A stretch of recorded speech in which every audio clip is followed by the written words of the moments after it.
गर्मियों की दोपहर थी। एक संत अपने शिष्य के साथ भ्रमण कर रहे थे। तेज धूप से बचने के लिए वे एक घने वृक्ष की छांव में विश्राम करने लगे।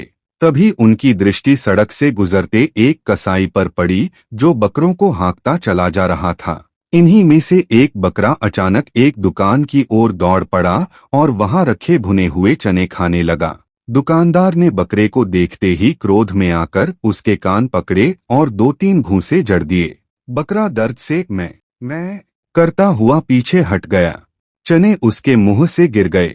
दुकानदार ने कसाई से कहा, जब तू इस बकरे को काटेगा तो इसकी मुंडी मुझे दे देना, मेरे चने खा गया है। यह दृश्य देखकर पहले तो संत गंभीर हो गए, पर जब उन्होंने अपनी दिव्य दृष्टि से थोड़ी देर ध्यान किया तो वे जोर से हंस पड़े। शिष्य चौंक गया, गुरुदेव, अभी तो आप दुखी थे, फिर अचानक इतनी हंसी क्यों? संत मुस्कुराए और बोले, तुम पूछते हो तो सुनो, यह कोई साधारण घटना नहीं है। जिस दुकान के सामने हम बैठे हैं, यहाँ और भी दुकानें हैं, पर ये बकरा सिर्फ इसी दुकान पर क्यों गया?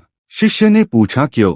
संत बोले, पूर्वजन्म में ये दुकान इसका ही था, अब यही बकरा बनकर उसी दुकान पर आया है, और जिसने अभी बकरे को मारा वह उसका अपना बेटा है।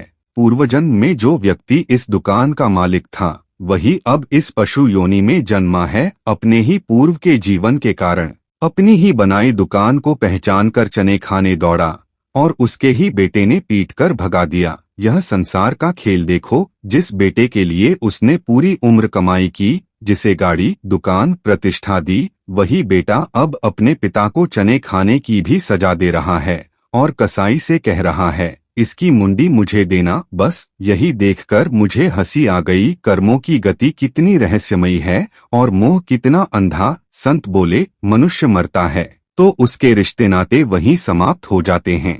बेटा, पत्नी, दौलत कुछ भी साथ नहीं जाता। साथ जाते हैं तो केवल उसके कर्म। इसलिए समझ लो, मृत्यु के बाद केवल कर्म शेष रहते हैं, रिश्ते नहीं। यह जीवन सिर्फ एक यात्रा है, जहां हर कोई अपने अपने कर्मों का फल भोगता है।